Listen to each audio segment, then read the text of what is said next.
అందరికీ నమస్కారం. గత 2-3 రోజులుగా రాష్ట్రంలో చంద్రబాబు నాయుడు గారి ప్రభుత్వం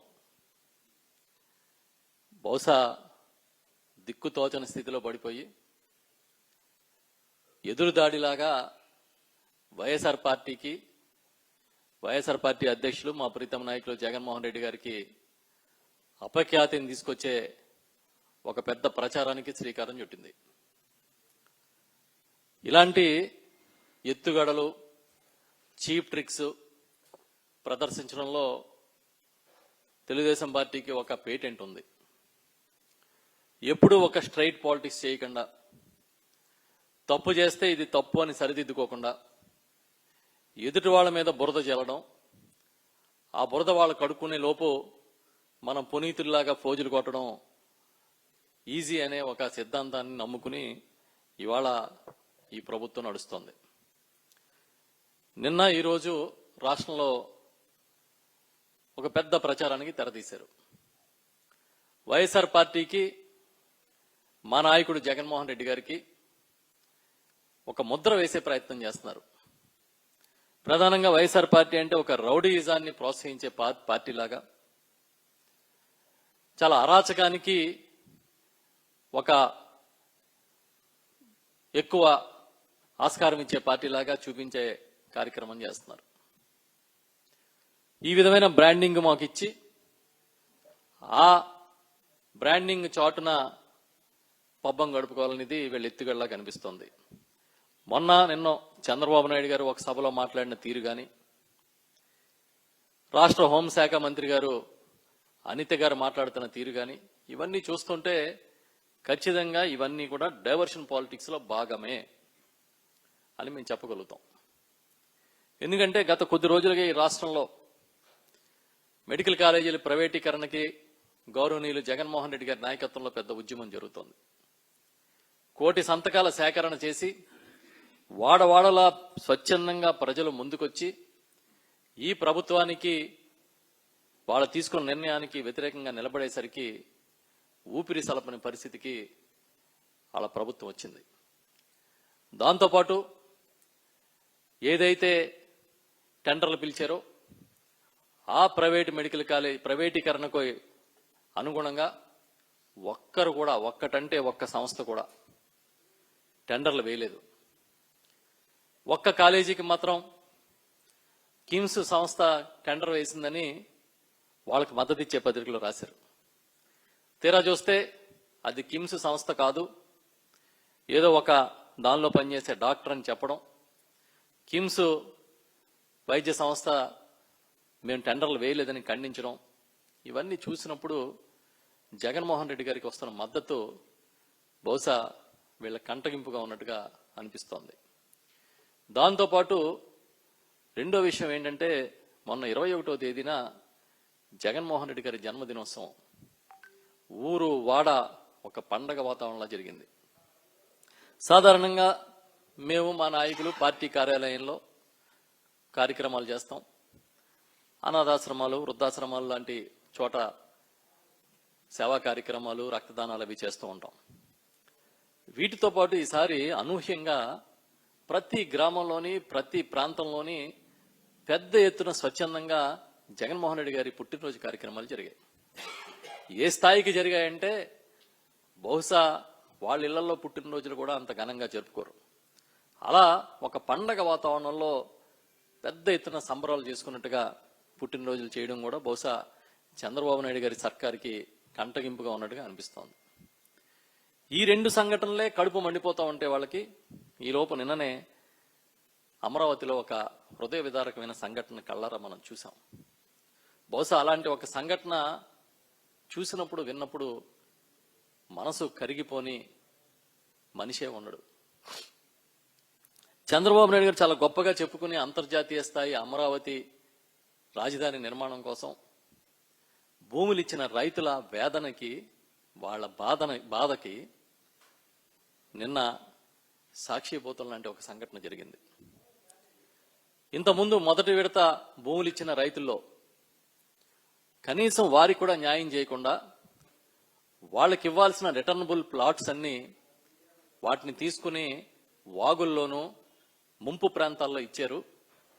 దీనివల్ల మేము ఇప్పటికే నష్టపోతూ ఉంటే మళ్ళీ మీరు రింగ్ రోడ్ అనుకుని ఇప్పుడు కొత్తగా ఉన్న భూముల్ని ఉన్న ఇళ్లను కూడా లాక్కోవడానికి ట్రై చేస్తున్నారని సాక్షాత్తు మున్సిపల్ శాఖ మంత్రి నారాయణ గారి ముందు ఒక రైతు ఆవేదన చెందుతూ అక్కడే కుప్పకూలి చనిపోయారు.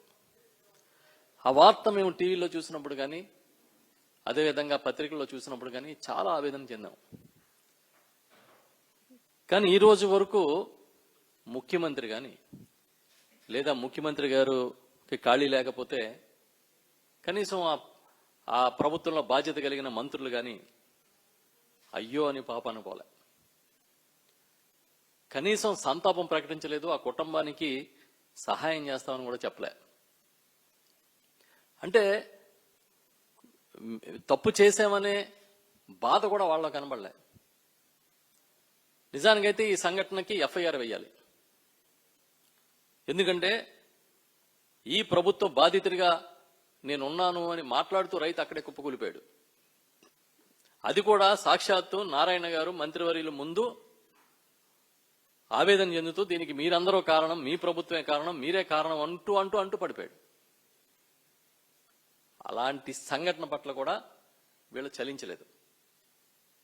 ఇవే కాదు, దాదాపుగా ఒక వారం 10 రోజుల నుంచి ఈ ప్రభుత్వం చాలా తీవ్రమైన ఒత్తిడిలో ఉన్న విషయం వివిధ సంఘటనలు చూస్తే మనకు అర్థమవుతుంది. ఉద్యోగులకి జీతాలు ఇవ్వలేదు, కనీసం రోడ్ల మీద గోతులు కూర్చే పరిస్థితి లేదు, ఏ కార్యక్రమం ముందుకు జరగట్లే, ఒక పబ్లిసిటీ తప్ప ఇంకేం చేసుకోలేకపోతున్నాం. ఈ టైంలో వీళ్ళకి ఒక గొప్ప అవకాశం దొరికినట్టుగా నిన్నటి నుంచి ఒక హైడ్రామా క్రియేట్ చేస్తున్నారు. ఏదంటే ఒకటి మన వెస్ట్ గోదావరి డిస్టిక్లో ఒక సంఘటన, అదేవిధంగా పల్నాడు దగ్గర ఎక్కడో ఇంకొక సంఘటన నమోదైంది. జగన్ గారి బర్త్డే సందర్భంగా అక్కడున్న యువత పొట్టేళ్లను ఏదో నరికి ఆ ఫ్లెక్స్ ముందు కార్యక్రమాన్ని నిర్వహించినట్టుగా చూసాం. ఇది మహాపరాధం, మహాఘోరం. ఇలాంటి సంఘటనలు ఈ రాష్ట్రంలో జరుగుతాయా? ఈ జరిగితే కనీసం ఖండించని మనిషి జగన్ అసలు మనిషేనా అని అనిత గారు మాట్లాడుతున్నారు. గౌరవనీయుల హోంమంత్రి గారికి మేము చెప్తున్నాం, మీరు పిడిక్కి బియ్యానికి ఒకటే మంత్రం వల్లించేస్తున్నారు. ఏది చేసినా తీసుకొచ్చి జగన్ గారికి చుట్టుపెట్టే కార్యక్రమం చేస్తున్నారు. అమ్మ హోంమంత్రి గారు, ఈ వేదిక నుంచి మీకు కొన్ని వీడియోలు ప్రజలకి అర్థమయ్యే విధంగా చూపించాలని ఇవాళ మా నాయకులందరూ మేము ముందుకు వచ్చాం. దయచేసి ఇప్పుడు కొన్ని వీడియోలు చూపిస్తాను, చూడమని రిక్వెస్ట్ చేస్తున్నాం. ఇందులో మొదటిది చంద్రబాబు నాయుడు గారి పుట్టినరోజుకి తెలుగుదేశం పార్టీ కార్యకర్తలు చేసిన కార్యక్రమం ఏ విధంగా చేశారో ఒక్కసారి చూడండి.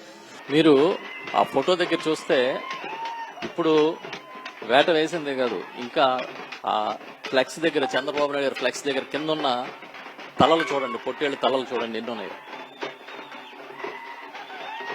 ఎన్ని తలలు తెగిపడ్డాయి చూడండి ఒకసారి అక్కడ.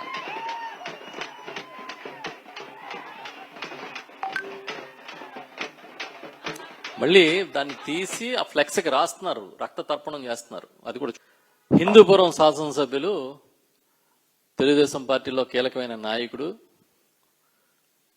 ప్రముఖ సినిమా హీరో బాలకృష్ణ గారి ఫ్లెక్స్ అది. మీరు అది చూస్తే పొట్టేళ్లు తలలు నరికి దండ కట్టారు ఫ్లెక్స్కి. ఒకసారి చూడండి, 1, 2 కాదు, దండ తగిలిచ్చారు ఫ్లెక్స్కి. అగో అఖండ, వీరసింహారెడ్డి ఏదో మొత్తం రాశారు పేర్లన్నీ. అక్కడేమో హ్యాట్రిక్ ఎమ్మెల్యే అని కూడా రాశారు. ఒకసారి చూడండి, 20 తలలు ఉన్నాయి, కనీసం 20 పొట్టేళ్లు తలలో దండది. ఇంతవరకు మేము పూల దండలే చూసాం కానీ పొట్టేళ్ల తలల దండలు ఇదే చూడడం మేము కూడా ఆశ్చర్యపోయాం. చూడండి ఒకసారి. ఇదే కాదు, బాలకృష్ణ గారి సినిమాలు రిలీజ్ అయినప్పుడు ఇలాగే పొట్టేళ్లు నరికి ఆ సినిమా రిలీజ్ అవ్వాలని చేస్తున్న పండగ చూడండి. అక్కడ పొట్టేళ్లు నరికి తెలుగుదేశం పార్టీ సంస్కృతి అంతే కదా. మరి నిన్న జరిగిన సంఘటన ఒక పొట్టేలేదో నరికితే అక్కడ దాన్ని మేము సమర్థించాం. నరికితే జగన్ నువ్వు మనిషివేనా అని హోంమంత్రి గారు అడిగారు. ఇప్పుడే మేము చూపించాం కదా, 4 చూపించాం, ఇంకా చాలా ఉన్నాయి. మరి ఇదే ప్రశ్న చంద్రబాబు నాయుడు గారు కూడా వర్తిస్తుందా లేదా అని హోంమంత్రి గారే చెప్పాలి. ఎందుకంటే ఈ రాష్ట్రంలో శాంతి భద్రతలు ఎంత క్షీణించిపోయాయో సంవత్సరన్నర పరిపాలనలో చివరికి మొన్న ఏబిఎన్ ఛానల్లో కూడా చాలా విపులంగా చెప్పారు. కేసులు ఎలా పెరిగిపోయినాయి, అత్యాచారాలు ఎలా పెరిగిపోయినాయి అని. ఆ స్థితికి ఈ రాష్ట్రంలో శాంతి భద్రతలు ఉన్నాయి. వీటన్నిటినీ కప్పిపుచ్చడం కోసం ఇప్పుడు హోంమంత్రి గారు వచ్చి ఏదో రాష్ట్రంలో ఒక అరాచకం వెళ్తున్నట్టు తల్లిదండ్రులకి అప్పీల్ చేస్తున్నారు. అమ్మ, పిల్లల్ని ఇలాంటి పార్టీలకి మీరు మద్దతుగా పంపించకండి అని. కానీ ఇలాంటి పార్టీలకు పంపించారేమో. ఇప్పుడు చంద్రబాబు నాయుడు గారి ఫ్లెక్స్ల దగ్గర తల నరికారు, బాలకృష్ణ గారి ఫ్లెక్స్ దండలు వేశారు కదా, మరి పిల్లల్ని ఆ పార్టీలో జాయిన్ చేయాలని చెప్తారేమో అనిత గారు. అంటే పచ్చోడు చేస్తే తప్పు లేదు, అదే పొరుగు పార్టీ చేస్తే మాత్రం మహాపాపం, మహాపరాధం. మీకు ఆడిందాట పాడింద పాటగా చెల్లుబాటు అయిపోతుంది ఈ రాష్ట్రంలో. ఎందుకంటే సొంత మీడియా, మిమ్మల్ని జాకీలేసి లేపే మీడియా మీ చేతిలో ఉంది. ఎదటి వాళ్ళు మంచి చేసినా తప్పుగా చూపించగలుగుతారు, మీరు తప్పు చేస్తే దాన్ని ఒప్పని చెప్పగలుగుతారు, ఎడిటోరియల్స్ కూడా రాస్తారు. ఇది విష సంస్కృతి, ఇలాంటి ఎడిటోరియల్స్ కూడా రాస్తున్నారు. అంటే ఈ స్థాయికి మీరు ప్రచారం చేయడం మొదలు పెట్టారంటే మా పార్టీకి ఒక అరాచక పార్టీ అనే ముద్ర వేసే కార్యక్రమాన్ని చాలా ముమ్మరంగా చేయడం మీరు మొదలు పెట్టారనే విషయం మాకు అర్థమవుతుంది.